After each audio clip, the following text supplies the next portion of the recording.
Michele Arquette-Palermo, head of the Freshwater Forum at Cranbrook Institute of Science. I'm coming to you today from Camp Agawam in Orion Township, where I live. We've had a couple days of rain, and it's really warm out today, so I'm out looking for the ever-elusive but very tasty morel mushrooms. So come on and join me. We'll take a walk in the woods and see what we can find.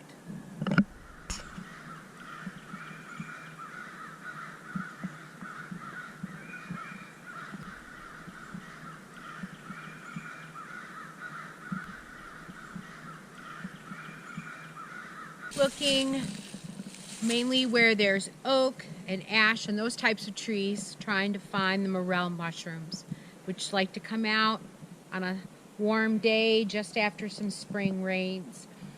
So you can't really tell what trees are oak trees right now because the leaves aren't out, but what you do is you can look at the forest floor and you can see oak leaves from previous years on the ground, so I know there's oaks in the vicinity.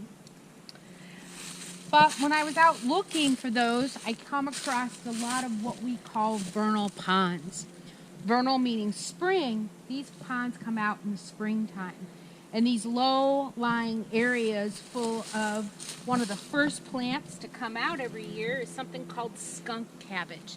And if you were standing here with me right now, you would know why it's called skunk cabbage.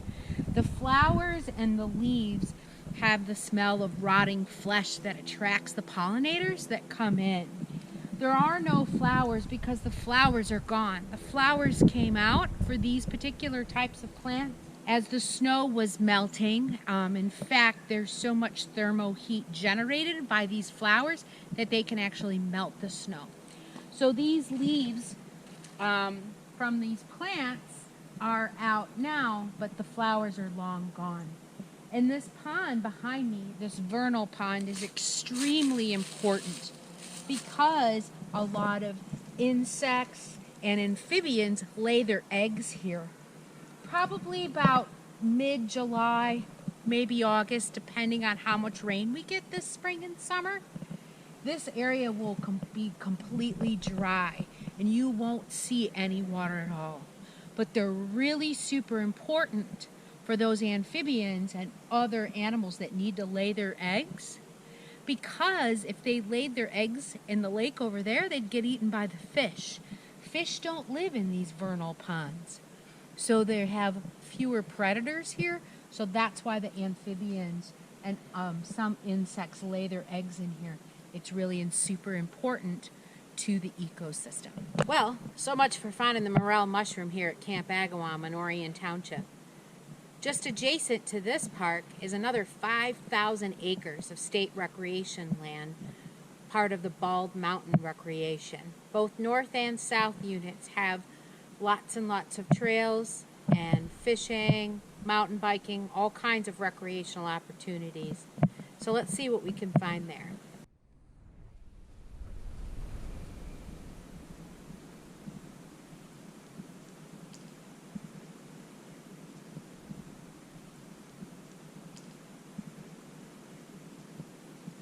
We're here at Bald Mountain, the north unit, so at the very edge of Oakland County, the northern edge of Oakland County. We're here again to see if we can find the elusive morel mushroom. One thing we have to watch out for here is the Massasauga rattlesnake, native to Michigan.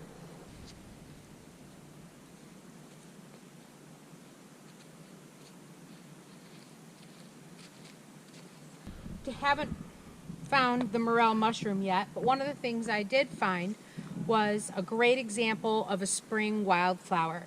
In Michigan, before the trees leaf out, the wildflowers that grow on the forest floor take advantage of that really warm sunshine.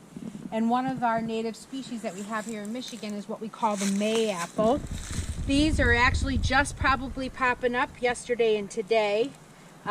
We have the stems and the leaves, and you can see the bud of the flower. So it'll probably flower in the next day or so, possibly even by the end of the day today, if the sun keeps warming it up. And as we walk, we'll continue to see this species, but let's keep looking for that mushroom.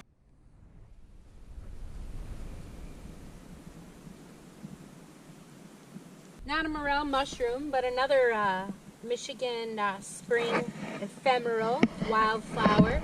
This one's called bloodroot. And if you close in here right now, you can kind of see why it's called the bloodroot. If I scratch that root with my fingernail, looks like I've wounded it and it's bleeding. So it has this white flower. Here's the green leaves here, and you can see that these are really starting to pop up. On a mushroom, not sure what kind. We have a lot of mushrooms that grow here in Michigan. But one thing I did find while looking at this mushroom was this neat little pile of acorn shells, all kind of stashed up.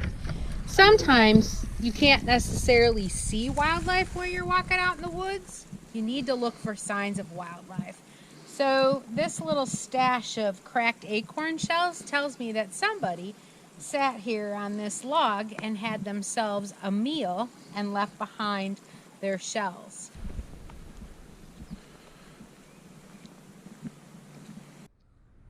Still haven't found that morel mushroom, but what I did find was the Michigan native wildflower.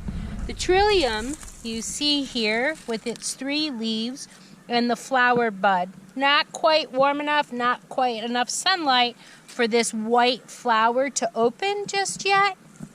But the Trillium, like the other spring wildflowers that grow on the forest floor, open this time of the year because this is when they get sunlight. And in another 10 days, the buds on these trees will open wide and all the leaves will start to grow on these trees, blocking the sunlight from hitting the forest floor. So this is their chance to shine and flower.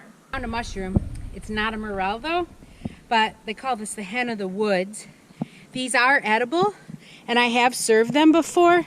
Unfortunately, this one fell off or was broken off the tree that it was growing on probably a few days ago, and it's dried out and it wouldn't be very good. But when these are picked fresh, they're very good. And why there's reason they're called the hen of the woods or the chicken of the woods is because they taste a lot like chicken. Well, unfortunately, we didn't find any morel mushrooms. So, but to me, this wasn't a complete failure. It's a gorgeous day outside. We got to walk through the woods. Thank you very much for tuning in. Next time, join us as we take a dive into Pate Creek and look at the small insects that live in the bottom of the river. Thank you very much and have a wonderful day.